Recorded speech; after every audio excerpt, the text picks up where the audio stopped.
The lunatic is on the grass. Episode 26 is the halfway point in Black's story, and it's not a particularly good episode.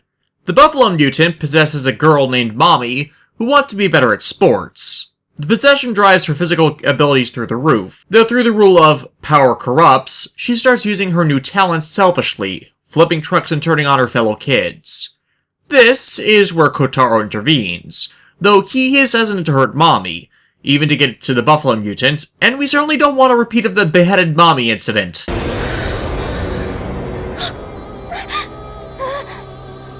Oh goddammit! This is all going to the priest's plan, the Buffalo Mutant meaning to cause as much havoc as it can while using Mommy's body, to the point where the adults would be forced to put her down.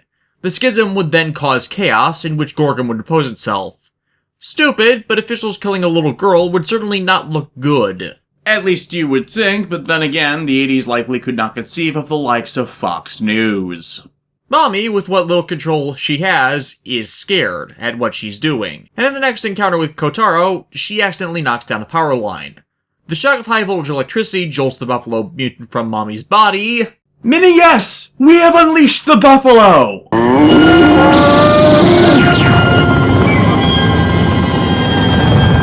I can never get enough mileage of that clip. Sekai Ninja Jiraiya is weird. Kotaro pulls the Kaijin away and into battle, breaking its horns before ending its existence. They really should have considered pairing the Buffalo, weak to electricity, with the next mutant deployed.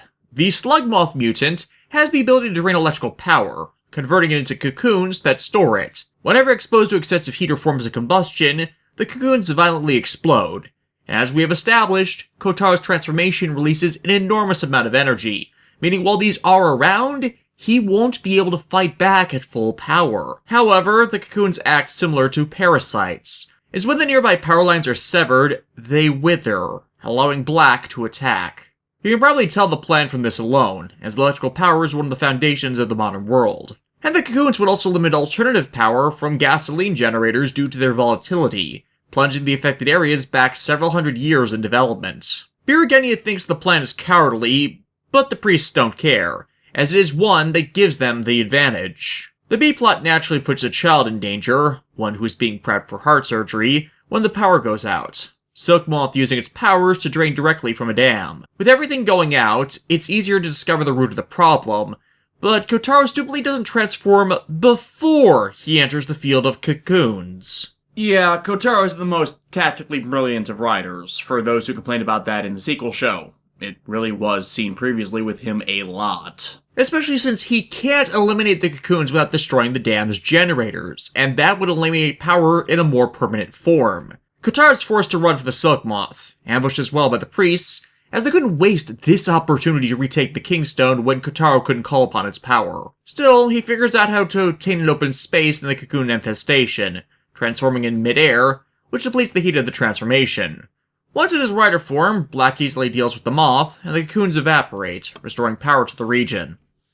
Next, Birugenia creates a plot to undermine the economy using the Scarab Beetle Mutant. The mutant swarm is made up of a collection of scarabs that somehow ingest various nutrients to spin gold. Thus, the beetles become prized, going for thousands of yen each, and that's just for the common males. The females of the species intentionally kept in small numbers to drive up the cost of them. And as gold prices have only ever gone up, people go wild over trying to gather and care for the creatures, even giving up their careers to devote themselves solely to the beetles. Despite the reason gold being an economic standard is its rarity, meaning with more of it being available, its worth would devaluate rapidly until it's worthless, and thus people would be out of money. And as no one's bothering to work, yeah, economic collapse is imminent. An individual who made his wealth on the bugs, encouraging the craze, proves to be Birugenia when Kotaro investigates him.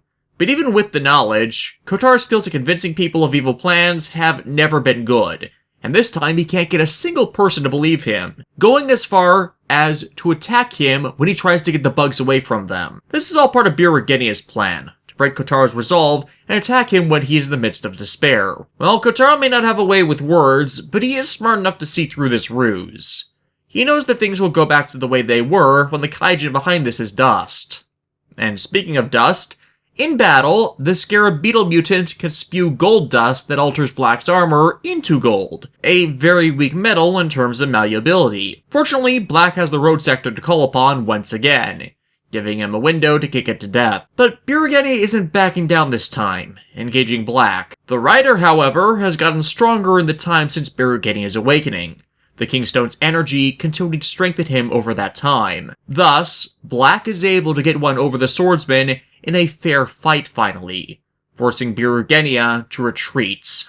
Episode 29 is a contender for the worst episode of Black's run, as the priests plan to hijack a space shuttle and crash it into NASA headquarters, in order to both destroy the organization and eliminate all research into space exploration. Yeah, neither of those work that way.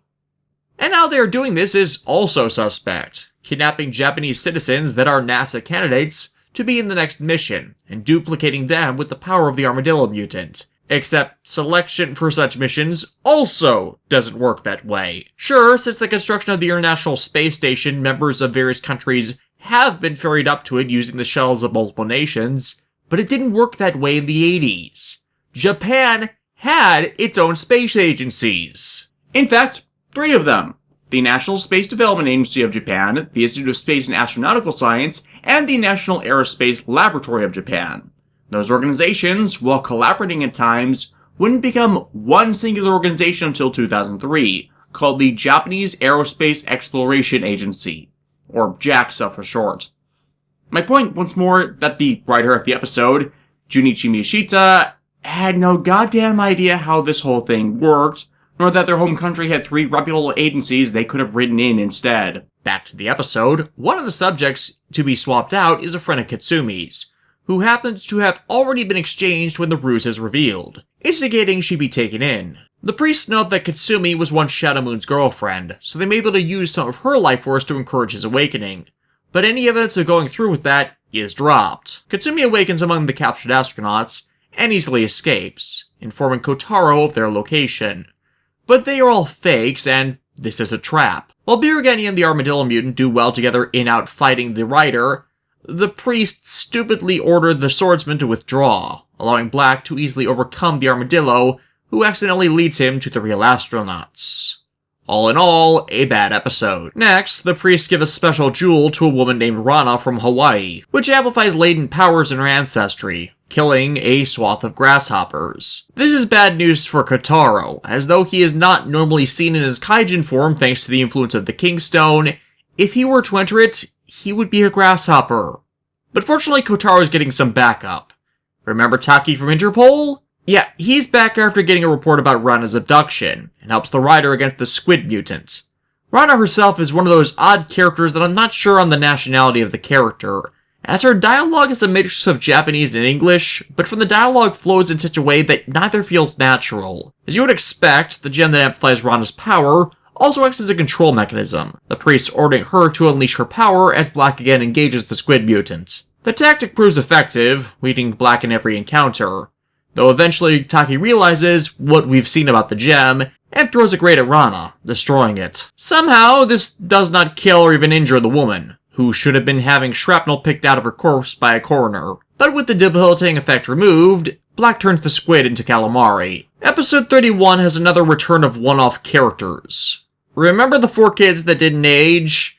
Well, they're back, planning their own operations against Gorgom, as various kids are being pulled into cyberspace by the porcupine mutant. You know why I like series like Digimon, Dot Hack, and Mega Man Battle Network, despite some stupid plot elements and lack of reasonable explanations behind certain developments? It's because I like the idea that artificial intelligences will grow and develop, along with the writers being able to envision virtual environments with sane reasonings to why they would be able to see them. With Digimon, it's an alternate universe created from junk data helping to create a bridge. In Dot Hack, they're utilizing already rendered game fields, and with Mega Man, it's become standard that all Navi interfaces come with a means of converting the data into an understandable visual medium for their operators. The means by which the Porcupine does this works the same way a lot of early 90s series treated networks and gaming technology, by treating cyberspace as an alternate universe with flexible laws we merely tap into to store this information, instead of what they really are.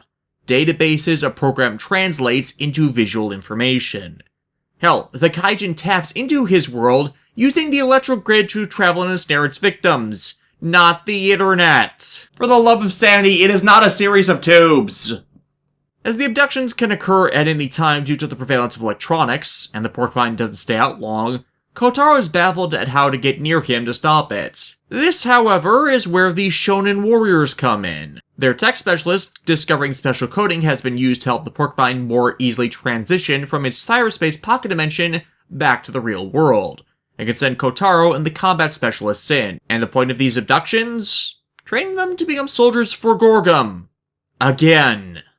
I thought they already realized kid soldiers did not work. I do wonder where they got the lightsabers, though. Maybe the same catalog Travis Touchdown got his. Regardless, the priest and the porcupine mutant are shocked their enemies found a way in. Their preemptive strike throwing them off their game. Outsmarted by a child in short pants? No! Oddly enough, the fight between them is shown in a game console in a shop, likely tying into an actual Kamen Rider Black game made for the Famicom and released around the same time as this episode. Suffice it to say, the merchandising overload Japan is known for creeps up even back in the 80s. So, yeah, Black destroys the porcupine mutant, which causes his pocket world to collapse. Tech Kid getting them all out before they're banished to the black hole of non-existence. Next it's... oh god! It's Disney Japan! Run! Run for your lives! Yeah, episode 32 is certainly the trippiest of Black's episodes, in part due to the monster of the week being the Mushroom Mutant, whose spores affect Kotaro and cause him to trip balls. The priest's plan aside from this is actually rather good, taking over a monastery and using the Mushroom Mutant spores to affect people, while harvesting the produced fungi into a means by which to turn humans into mutants via the food supply. Certain types of mushrooms do go good on food after all. And if that doesn't work, the effect spores would still make people susceptible to suggestion. Kotaro, fighting the illusions of his own mind, has a hard time fighting the fungus. But due to Bisham interfering with the fight, he finds an opportunity to exploit, getting rid of the shroom. And then we have a plot that would drive nature activists up the walls. The red salmon mutant uses an ability that reverses the flow of water in a stream. Gorgom then causes several oil spills, which due to the earlier reversal would pollute any ecosystem near the river, as the oil is given an easy means to head inland. And as the majority of villages, towns, and cities in human history are constructed near natural bodies of water, it's a major catastrophe in the making. Water tables, once polluted, do take a long time to be cleaned after all. A kid who is having difficulties walking gets caught up in the conflict, taken as a hostage to a cavern which is normally flooded, but was cleared by the reverse flowing water. Black follows them there, but like prior snares, defeating the kaiju would endanger the lives of the hostages. Naturally, salvation comes from Black's vehicles. Oh yeah! This provides enough of a distraction for Kotaro to get the kid out, the red salmon mutant following, and without the limitation of the cave and a hostage tying his arms, it goes down easily. Episode 34 begins a regime change and a return to the story arc, with a man staggering towards a police station. It's Nobuhiko. Kyoko seeing his picture later on the news.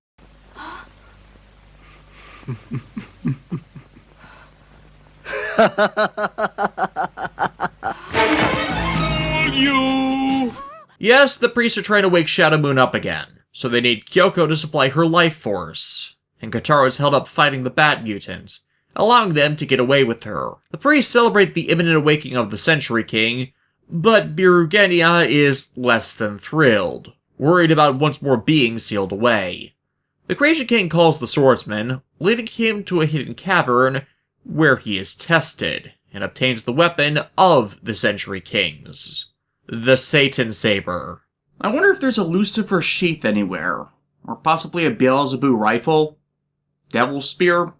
As the life transfer begins, Birugenia returns to the main chamber, attacking the priests and damaging the equipment, which releases a blast wave knocking away the trio. Birugenia takes Kyoko, resulting in the Creation King punishing his subjects for their continued failure. He orders them to give up the gems they wear, bearing the power of sea, heaven, and earth. Together, they should hold the power to truly awaken Shadowmoon. As sky, land, sea, go say great! The rationale of the Creation King to set all this in motion is, with Birugenia able to take down Black, and with the added power from the Satan Saber, he will claim the spare Kingstone and replace Kotaro within the ceremonial battle. Kotaro is confronted by Birugenia, the swordsman offering Kyoko's life in exchange for one final duel. He agrees and is led into a pocket dimension where their fight will occur unimpeded. Kotaro transforms, and the battle goes for a fair amount of time. The power of the Satan Saber fueling Birugenia enough to give him the advantage once more. Black calls in both the Battle Hopper and Road Sector for assistance this time, but even that isn't quite enough, both being damaged as Black gets to Kyoko. They escape the pocket dimension, but the fight continues. Birugenia stabbing through Black's armor, the force of which sending the step-siblings over a cliff edge into the surf. The pair wash ashore, Black having taken the majority of the force of the impact in the shallow water, knocking him out and causing him to revert to human form, which startles Kyoko. She hides Kotaro as Birugenia searches the area for signs of them, and when Kotaro awakens, she just accepts this, prioritizing getting them to safety and dressing his wounds. Kotaro tries to come clean to her, but she already knew, or at least suspected something like this was going on. And let's face it, none of the riders have ever been that subtle in trying to keep a secret identity. Kyoko was just smarter than most of the lead women and figured it out, playing along the deception for Kotaro's own sake.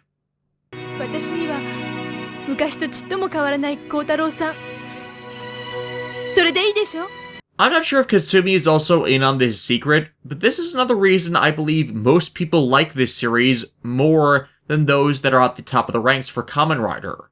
These people aren't stupid. Sure, my synopses need to leave out a bunch of the more mundane character interaction moments in the episodes to save time, but that doesn't weaken the fact that these people have strong bonds that go beyond most of the ones forged between the protagonist and supporting cast before this, and sometimes in series past this. Don't get me wrong, I have immense respect for the character of Tobei Tachibana mentoring and bridging the stories of the Legendary Seven, but these two right here are family. And one of them becoming physically less human isn't going to change that relationship as long as the core of who they are stays the same. Something that many series past this in the Heisei Phase 1 era failed to understand, and is going to become deadly apparent soon. Birugenia, to draw out Black, uses some hypnotic power to take control of some of the local gangs, having them attack civilians en masse. Kotaro shows when they attack the cafe, kicking their asses once more before confronting Birugenia. All the time this has been going on, though, the stones have been drained of their power as the priests grow weaker and weaker, until finally, the cocoon they have placed Nobuhiko in so long ago shatters. At last, Shadowmoon has awoken.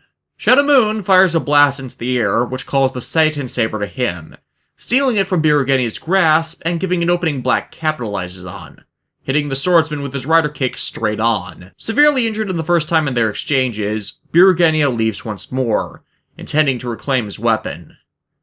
However, Shadowmoon has been bathed and sustained by the power of his Kingstone, granting him more power than even Black currently holds. So in tandem with the Satan Saber, he easily outstrips Birugenia in strength and power, killing him.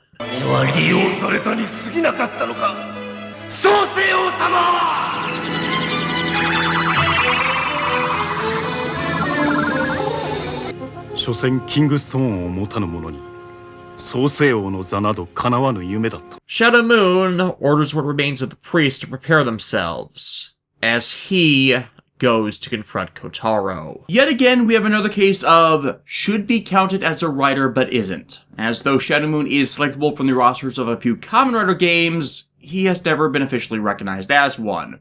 Like Tackle, however, he would kind of be recognized as the inspiring archetype for many evil riders that would be seen down the line, and how they mirror and contrast the protagonist rider, and their defeats later representing a reclamation of the title of Kamen Rider from those who bear it falsely. His design is a practical inverse to Black's. Silver where there was black and vice versa, a green-blue Kingstone set in his belt, and his armor being more robotic and heavy than Black's light organic leather.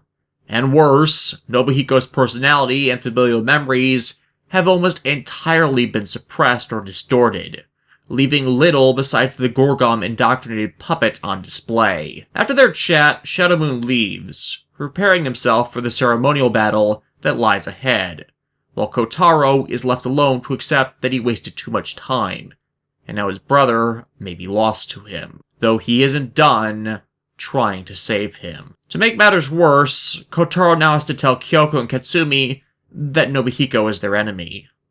It does not go well. Oh, and since the Kingstones call to each other, Shadowmoon could screw with Kotaro's head at any time, calling him in a wild goose chase as Kyoko and Katsumi decide to visit their old home, where Shadowmoon waits. Yeah, though most of Nobuhiko is gone, he still remembers them, and offers them salvation through Gorgom. They refuse, but the Sentry King leaves them without conflict, for now. いずれお前たちにも分かる日が来る。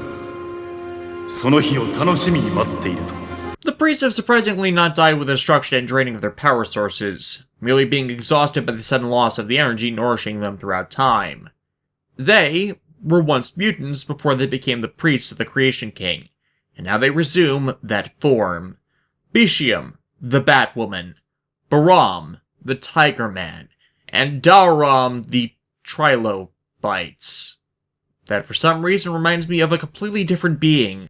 I swear, it's the orb set in his torso that is reminiscent of so many things I can't even name them all. Topping them all being bio-boosted Armor Guyver. Anyways, Shadowmoon rechristens them as the Great Mutants, generals of Gorgom's forces. And best of all, I can actually tell the three apart now. So, Shadowmoon orders them to attack and reveal their existence to the world. And this scene, I just love it. Don't get me wrong, wanton destruction like this is never a good thing, but remember that from a philosophical stance, I've always seen the writers as the ones which fight the organizations that are trying to take over the world while keeping a lower profile. Thus, they really don't try to blatantly inform the world they exist until their master plan is already set, or it's the series finale. My point is, attacks performed like this, without thralls, without backup, and in plain sight of anyone and thing, and take on the police and military in a public location, they're not the standard modus operandi. It's something vastly different and fantastic as a result. Naturally, this makes an emergency news broadcast, and Kotaro deploys to fight the greater mutants. Though he has faced the trio before, it's never been anything like this. On top of a power boost to their prior abilities, each of the trio gained new ones, such as Bishiam's flight and Baram's speed. Thus, the 3-on-1 matchup against the Rider is too much for him outright. In the midst of this, Kyoko and Katsumi rescue a kid caught in the crossfire, declaring that if this is to be the world Shadowmoon would build, it is a terrible one. One in which they will have no part of. I think it is important to include this bit, as it shows the hardening of resolve against their turned loved one, and a more emotional rejection of his path than the exchange the pair had earlier with the Sentry King. Plus, it foreshadows a later event. Black manages to force the trio into retreat, but it's only a matter of time before they come out of hiding once again. To contrast the chaos and destruction the last 3 episodes have brought, episode 37 shifts a bit back to the status quo, and the girls heading up to Yubari for a wedding. At least if it weren't for the tonal shift being so extreme and somewhat tone-deaf to the events of the last freaking episode. Yeah, this is another Junichi Miyashita script. Not any of theirs, mind you, but it would be funny for that to drop in out of nowhere. Speaking of from out of nowhere, the Mole, Cricket, and Bat mutants come after Katsumi again, taking her to Sapporo. In the time it takes for Kotaro to follow them, they effectively brainwash her into believing Kotaro is her enemy. While distracted battling the Mole Cricket mutant, Katsumi makes her first attempt, but a stray beam of light strikes the Kaijin, distracting it and letting Black out. So now the Gorgom agents need to regroup. Katsumi used again to kidnap a bus full of kids because there is no reason, she just does. Black once more tracks them down, Shadowmoon subtly encouraging him to kill her.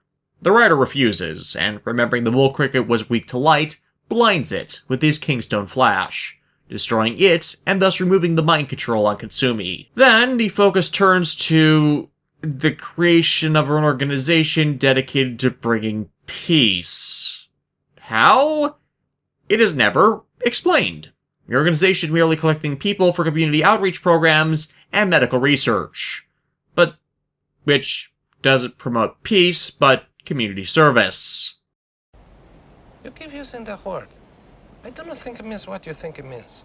And naturally, this group is a front for Gorgom, for them to claim control of society from the built-up political party. The problem is, well, the members are dicks, attacking a little kid for slandering them. Yeah, it's only slander if it's outright lies. See, the medical breakthroughs the group has performed, which has made them so popular, have a fatal flaw that will end up killing those that regularly use those devices.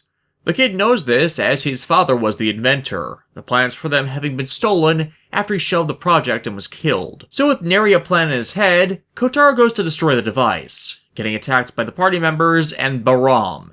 Though he transforms, Baram strategically retreats, making it appear as if Black performed a terrorist attack on the hospital. This naturally bottoms out public opinion on the rider, anyone and everyone who sees him immediately forming a mob to attack him. Which is just plain ludicrous, and unfortunately a precursor to how terrible and flighty humanity can be in works after this when they have absolutely no reason to be so. This is another bad trope Toei abuses the hell out of. Though Black has failed in his attempt, the Peace Party does have some other enemies, those that word of the medical device's flaw has reached, so they try to bum rush the facility and destroy it themselves. But they've been monitored by the rat mutant and led into an ambush.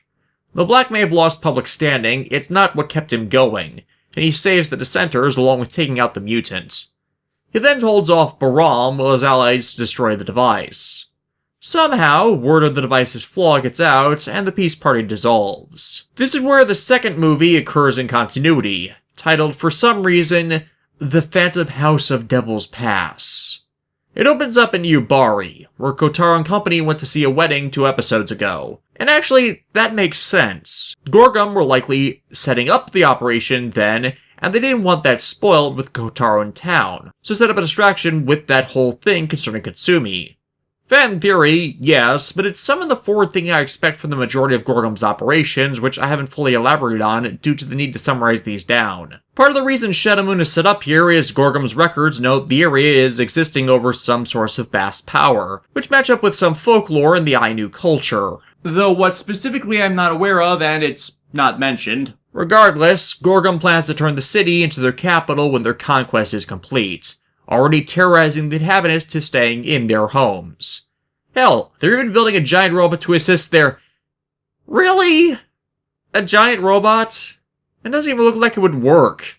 I mean, this is the shared Toei universe. 5 teenagers with attitude can get cheesy color-coded powers and have a giant robot that looks better than this right out of the gate. To Gorgom's defense, there is only one scientist, named Makino, working on this project, so there isn't exactly any peer review on the design. To their detriment, Makino has escaped, avoided their patrols, and already made it off of Hokkaido and all the way to Tokyo. And for the record, that trip takes 520 miles. Gorgom is the most competent evil organization of Showa Kamen Rider, but my god, that's an oversight the great leader would kill a minion over. Kotaro, out shopping with the girls, spies the man climbing out of a supply truck. With his normal intuition kicking in, Kotaro follows the man, Makino making it home, only to find his wife and child have been taken by Bishium, immediately followed by him being attacked by the dogfish mutant. And because Kotaro followed him, he comes to the man's defense, chasing the kaijin off. He gets the story from Makino, and thus heads off to help the town. We time skip ahead 9 or so hours to Kotaro arriving in Yubari, finding the city as abandoned as I alluded. Though he does see a kid trying to keep a low profile, leading Kotaro into the city's coal museum where the mayor is holed up. The mayor has more or less acquiesced to Gorgom's rule for the sake of the townspeople, and points them in the direction of their base. But in the time that Kotaro's been traveling and getting exposition, Makino's been recaptured and taken back to the base, his family threatened in a cage with movable spears in the sides. Well, it's better than the cliché spike walls that close in on you. How do those even work, anyways? But to save them, he acquiesced to finishing the robot. Kotaro's held up by Shadowmoon and the dogfish mutant, Shadowmoon somehow banishing the rider into a battle in an alternate dimension where the spirits of fallen mutants have gathered. Yeah, I don't get it either, and it's more or less just filler. As when he calls the road sector, Shadowmoon just pulls him out, trapping the vehicle in said dimension instead. But since the Century King used his Kingstone to open and close the gates, Black attempts to use his own to counteract the dimension tides, which succeeds, returning the bike, which he uses to chase Shadowmoon off for now. Black rescues Makino and his family, who are now in a cell, but they are confronted by the greater mutants. Bishin tries to blast Black, but hits the console behind him instead, which somehow starts the self-destruct sequence for the base. I'd say that's why you tie that thing to a self-destruct button to keep that from happening, but that would just invoke the drama alarm about that getting set off. With whatever plans being staged, including the robot, destroyed, all that's left is the dogfish. So Kotaro returns home, Yubari is freed from Gorgom's tyranny, and the Makino family is reunited. Makino's wife would later file for divorce, leaving the man free to later marry a selfish model and have a precocious redheaded daughter who would be really good at card games and end up playing part in saving the world from an eldritch digital abomination. What, I can dream, and it is Toei.